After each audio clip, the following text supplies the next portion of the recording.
ನಿಮ್ಮ ಪ್ರಶ್ನೆ ಕೇಳಿದ ಮೇಲೆ ನನ್ನ ತಲೆ ಒಳಗೊಂದು ಪ್ರಶ್ನೆ ಬಂತು.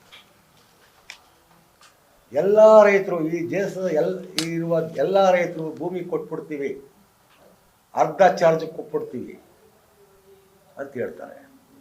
ಅದನ್ನ ತಗೊಂಡು ನೀವೇನು ಮಾಡ್ತೀವಿ? ಅದಲ್ಲ ನಾನು ಯಾಕೆ ಹೇಳ್ತಾ ಇದ್ದೀನಿ ಅಂತಂದರೆ, ಅವ್ರು ಕೊಡಕ್ಕೆ ರೆಡಿನೇ ಇದ್ದಾರಪ್ಪ. ಸ್ಟೇಟ್ ಪ್ರಭುತ್ವ ಈ ಭೂಮಿನ ಉಳಿಸ್ಕೊಳ್ಬೇಕು ಅನ್ನೋದ್ರ ಆಕಾಂಕ್ಷೆ ಇದ್ದಿದ್ರೆ ಹೆಂಗೆ? ಮತ್ತು ಅಲ್ಲಿ ಇವ್ರು ಹೇಳ್ತಾ ಇದ್ದಾರೆ, ನಾಗೇಂದ್ರ ಅವರು ಸುಮಾರು 80 ಜನ ಕೊಡ್ತೀವಿ ಅಂತ ಸರ್ಕಾರದವರು ಹೇಳ್ತಾ ಇದ್ದಾರೆ. ಜನಗಳಲ್ಲಿ 80 ಜನ ಕೊಡಲ್ಲ ಅಂತ ಹೇಳ್ತಾವ್ರೆ. ಇವರ ಅಭಿಪ್ರಾಯಗಳು ಈ ರಿಪೋರ್ಟಲ್ಲಿ ಕಂಡು ಭಾಗ 80% ಅಲ್ಲ, ವಿರೋಧ ಇದೆ ಅಂತ ಬಂದಿದೆ ರಿಪೋರ್ಟಲ್ಲಿ. ಅಷ್ಟೇ ಬೇಕಾಗಿದೆ ನಿಮಗೆ. ಆದರೆ ಸರ್ಕಾರ ಹೇಳ್ತದೆ 80 ಭಾಗ ಕೊಡ್ತಿದೆ ಅಂತ ಹೇಳ್ತಾ ಇದೆ. ಆಯ್ತು, ನನ್ನ ಪ್ರಶ್ನೆ ಏನು, ನಿಮ್ಮ ಪ್ರಶ್ನೆ ಕೇಳಿದ್ಮೇಲೆ ಅಂತಂದರೆ, ಎಲ್ಲರೂ ಕೊಡ್ತೀವಿ ಅಂತಲೇ ಬಂದ್ಬಿಟ್ರಪ್ಪ. ನಾವು ವ್ಯವಸಾಯ ಮಾಡೋಲ್ಲ, ಏನು ಮಾಡ್ತೀವಿ? ಅವ್ರಿಗೆ ಕೆಲಸ ಕೊಡ್ತೀರಾ? ಜೀವನಕ್ಕೆ ಏನು ಮಾಡ್ತೀವಿ? ಅದನ್ನು ವಹಿಸ್ಕೊಳ್ಳುತ್ತೆ ಸರ್ಕಾರ. ಈಗ ಗುಳೆ ಹೋಯ್ತಾರಲ್ಲ ಜನ, ಅವ್ರಿಗೇನಾದ್ರು ಮಾಡ್ತದೆ ಸರ್ಕಾರ?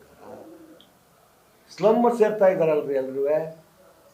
ಹಳ್ಳಿಗಳು ಹೋಗಿ ನಗರಕ್ಕೆ ಬಂದು ಈ ಜೀವನದ ಹೊಣೆ ತಂದು ಅಂತ ಸರ್ಕಾರಗಳು ಯೋಚನೆ ಮಾಡಿದ್ರೆ ಹೆಂಗೆ ಅಂತ ನಾವು ಯೋಚನೆ ಮಾಡಬಾರ್ದ? ಇದು ನೇರವಾಗಿ ಸರ್ಕಾರದ ಪ್ರಶ್ನೆ ಮಾಡಬೇಕು ಸರ್. ನನ್ನ ಪ್ರಶ್ನೆ ಇದ್ದಿದ್ದಷ್ಟೇ. ಇಲ್ಲಿ ಇಡೀ ಇಶ್ಯೂ ಸಂಬಂಧಪಟ್ಟಂತೆ ಸಾರ್ವಜನಿಕವಾಗಿ ಚರ್ಚೆ ಮಾಡಿರೋದು ಎರಡನೇ. ಎರಡು ನೀವು ಒಂದು ಕಡೆ ಅವ್ರ ಪರವಾಗಿ ಒಬ್ರು ಮಾತಾಡ್ತಾರೆ, ಇವ್ರ ಪರವಾಗಿ ಒಬ್ರು ಮಾತಾಡ್ತಾ ಇದಾರೆ. ಅದಕ್ಕೆ ಉತ್ತರ ಮಾಡೋದ್ರಿಂದ ನಿಮ್ಮ ಈ ತನಿಖೆ ವರದಿ ಪ್ರಕಾರ ಆ ಲೋಕಲ್ ಆಗಿರ್ತಕ್ಕಂಥ ಜನರ ಅಭಿಪ್ರಾಯ ಏನಿತ್ತು ಅಂತ, ಯಾಕಂದ್ರೆ ಅದು ಸಾರ್ವಜನಿಕವಾಗಿ ಗೊತ್ತಾಗ್ತಾ ಇಲ್ಲ. ಈಗ ಒಂದು ಮಾಧ್ಯಮ ಮುಂದುವರಿಸ್ತಾರೆ. ಈ ತನಿಖೆಯ ಪ್ರಕಾರ ನಾನು ಅದನ್ನು ಓದಿಲ್ಲ ರಿಪೋರ್ಟ್ನ, ಬಟ್ ಆ ರಿಪೋರ್ಟ್ ಮಾಡಿದ ವ್ಯಕ್ತಿಗಳು ತುಂಬ ಗೌರವ ವ್ಯಕ್ತಿತ್ವದಲ್ಲಿ ಗೌರವ ಇರೋರು ಅನ್ನೋದು ನನಗೆ ಗೊತ್ತು. ತಮ್ಮ ವ್ಯಕ್ತಿತ್ವದಲ್ಲಿ ಗೌರವ ಇಟ್ಟವರು, ಮ್ಯಾನಿಪುಲೇಷನ್ ಮಾಡೋರು ಅನ್ನೋದು ನನಗೆ ನಂಬಿಕೆ ಇದೆ. ಗೋಪಾಲ್ ಗೌಡರು, ವಾಸವಿ, ಉಮಾಪತಿ ಮತ್ತು ಕಮರಡಿ ಅದು ಸಾಮಾನ್ಯ ಹೆಸರುಗಳಲ್ಲ, ತಮ್ಮನ್ನು ತಾವು ಹೊಂದಿಸ್ಕೊಳ್ಳೋರು ಅಲ್ಲ ಅವರು. ಅದರಿಂದ ರಿಪೋರ್ಟ್ ಸತ್ಯ ಇದೆ ಅಂತ ನಂಬಿಕೆ ಇದೆ. ನಾನು ನಿಮ್ಮಲ್ಲಿ ಒಂದು ರಿಕ್ವೆಸ್ಟ್ ಮಾಡ್ತೀನಿ, ರಿಪೋರ್ಟ್ ನಿಮ್ಮ ಕೈಲಿದೆ, ನನಗೆ ಇಂಗ್ಲೀಷ್ ಅಷ್ಟು ಬರಲ್ಲ, ದಯವಿಟ್ಟು ನೀವು ನಂಬರ್ ಕೊಡಿ, ನಾನು ಕಾಂಟ್ಯಾಕ್ಟ್ ಮಾಡ್ತೀನಿ, ನೀವು ಓದಿ ನನಗೆ ಎಕ್ಸ್ಪ್ಲೇನ್ ಮಾಡಿ.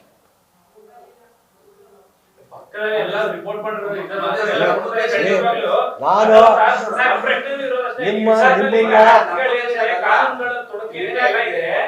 ಕಾನೂನು ತೊಡಕುಗಳ ಬಗ್ಗೆ ಹೆಚ್ಚು ವಿಚಾರಗಳಿದೆ. ಅದಾಗಿ ಅಲ್ಲಿರ್ತಕ್ಕಂಥ ಸ್ಥಳೀಯರ ಅಭಿಪ್ರಾಯಗಳೇನು? ಯಾಕಂತಂದ್ರೆ ಎರಡು ಅಭಿಪ್ರಾಯಗಳು ಹೊರಗಡೆ ಬರ್ತಾರೋದ್ರಿಂದ ನಿಮ್ಮಲ್ಲಿ ಸರ್ಕಾರಕ್ಕೆ ಯಾವ ಎಚ್ಚರಿಕೆ ಕೊಡಕ್ಕೆ ಇಷ್ಟಪಡ್ತೀರಾ ಸರ್? ಸರ್ಕಾರಕ್ಕೆ ಏನು ಎಚ್ಚರಿಕೆ ಕೊಡ್ತೀರಿ?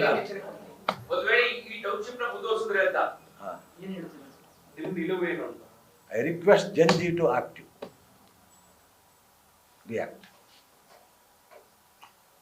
ಈ ಜನಾಂಗ ಇದೆಯಲ್ಲ, ಹೊಸ ಜನಾಂಗ, ಅದು ಬಂದು ಇದನ್ನ ಕೈಗೆತ್ಕೊಳ್ಬೇಕು ಅಂತ ಆಸೆ ಪಡ್ತೀನಿ. ನಾ ಅವ್ರನ್ನ ಹಿಂಬಾಲಿಸ್ತೀನಿ.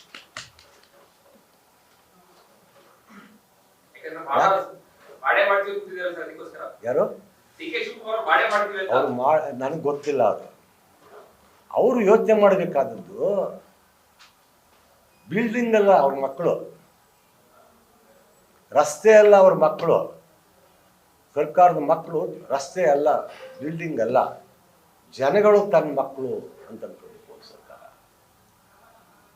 ಸರ್ಕಾರ. ಜನಗಳು ತನ್ನ ಮಕ್ಕಳು ಅಂದ್ಕೊಳ್ಬೇಕು. ಅದೇ ಇಲ್ಲದೆ ಇದ್ದ ಅಂತಂದಾಗ ರಸ್ತೆ ಅವ್ರ ಮಕ್ಕಳು, ಬಿಲ್ಡಿಂಗ್ಗಳವ್ರ ಮಕ್ಕಳು, ದುಡ್ಡು ಅವ್ರ ಮಕ್ಕಳು ಅಂತ ಅಂದ್ಕೊಂಡ್ರೆ ಏನು ಮಾಡೋಕ್ಕಾಗುತ್ತೆ? ಅದಕ್ಕೂ ಒಂದು ಅತಿ ಆದಾಗ ಅದಕ್ಕೂ ಒಂದು ಕಾಲ ಬರುತ್ತೆ ಅಂತ ಅಂದ್ಕೊಳ್ಬೇಕು ನಾವು ಅಷ್ಟೇ.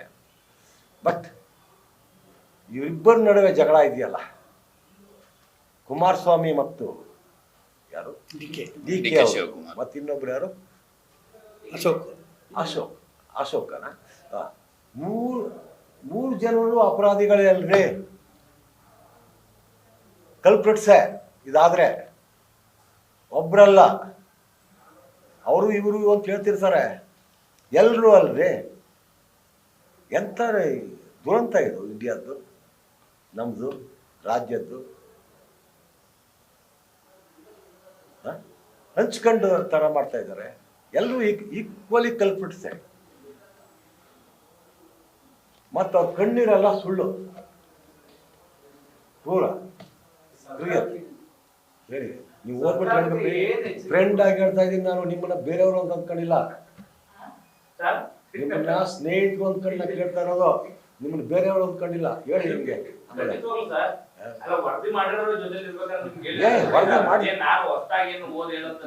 ಇಲ್ಲ, ಓದ್ಬೇಕು ನೀವು. ಅದೇ ದೊಡ್ಡ ದುರಂತ, ದೊಡ್ಡ ದುರಂತ. ನೀವೇ ಪಾಠ ಮಾಡ್ಬೇಕಾದ್ರೆ ಅವ್ರಬೇಕು ಜರ್ನಲಿಸ್ಟ್ಗಳು.